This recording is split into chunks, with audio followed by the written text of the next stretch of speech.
प्रश्न है यहाँ पर कि एक समचतुर्भुज का एक विकर्ण यदि उसकी एक भुजा के बराबर हो तो इनके सभी अंतः कोणों का मान ज्ञात कीजिए। बहुत अच्छा प्रश्न है।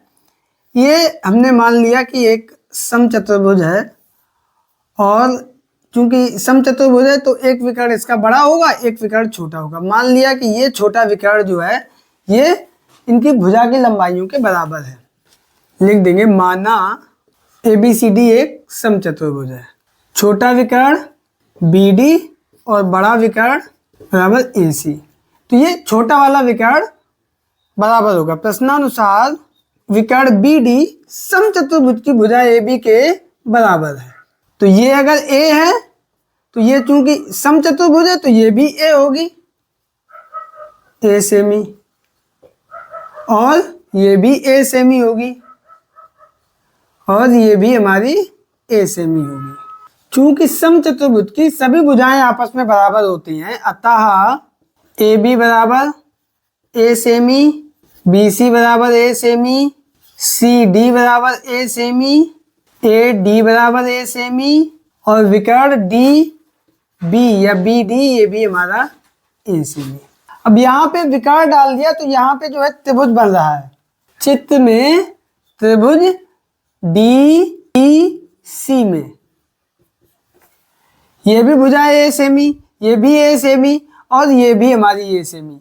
तो ये हमारा कैसा त्रिभुज बना? समबाहु त्रिभुज बना। सभी भुजाएं बराबर हैं अतः यह कैसा त्रिभुज है? समबाहु त्रिभुज है।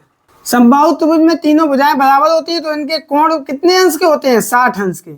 ये भी कोण 60 अंश का, ये भी कोण 60 अंश का, ये भी कोण 60 अंश का। तीनों भुजाएं बराबर होंगी तो तीनों कोण बराबर होंगे। अतः इस त्रिभुज का कोण C बराबर 60 अंश, कोण BDC बराबर 60 अंश और कोण CBD बराबर भी 60 अंश। ये कोण 60 हो गए। इसी प्रकार त्रिभुज ये भी वैसे ही त्रिभुज बन रहा है, समबाहु त्रिभुज। ये भी है, ये भी है, ये भी है। इसी प्रकार त्रिभुज ABD में कोण A कितना होगा? ये हमारा 60 अंश, कोण A बराबर 60 अंश। ये वाला कोण 60 अंश, कोण ABD बराबर 60 अंश और ये वाला कोण ADB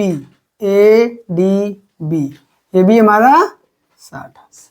प्रश्न पूछा है चतुर्भुज के अंतः कोणों के मान। तो यहाँ पे देख लो अतः चतुर्भुज के अंतः कोण A कितना आया? 60 अंश। कोण B कितना होगा? 60 + 60। कोण B बराबर कोण ABD प्लस कोण DBC 60 धन 60 बराबर 120 अंश। और कोण C हमारा कितना होगा? 60 अंश। और जैसे कोण B आया वैसे ही कोण D 60 और 60 120 अंश। कोण D बराबर 60 धन 60 बराबर 120 अंश। तो दो कोण हमारे 60 अंश के निकल के आए और दो कोण हमारे 120 अंश के निकल के आए। यही हमारा आंसर आ गया। आई होप कि आप लोग समझ गए होंगे। प्रश्न लगाने में थोड़ा बड़ा हो गया लेकिन समझने में बहुत आसान है। चूंकि समचतुर्भुज था तो सभी भुजाएं बराबर थी, ए और विकर्ण की एक भुजा बराबर थी तो ये तीनों भुजाएं बराबर हो गई। समबाहु त्रिभुज हो गया 60 60 60। वही ये समबाहु त्रिभुज हो गया, तीनों भुजाएं बराबर थी तो इसके भी कोण 60 60 60 हुए। तो ये कोण 60, ये 60 और 60 120, ये 60, ये 60 और 60 120। तो इस प्रकार से चारों कोणों के मान हमारे निकल के आ जाते हैं। और इसी प्रश्न के साथ हमारी ये एक्सरसाइज भी कंप्लीट होती है। आई होप कि आप लोग इस पूरी एक्सरसाइज को बहुत अच्छे से समझ गए होंगे। वीडियो पसंद आने पर इसको लाइक करें, दोस्तों के बीच में शेयर करें और चैनल पर अगर पहली बार आ जाए तो इसको सब्सक्राइब करके ऑल नोटिफिकेशन प्रेस कर लीजिए। मिलते हैं अगले वीडियो में एक नई एक्सरसाइज के साथ। तब तक के लिए नमस्कार।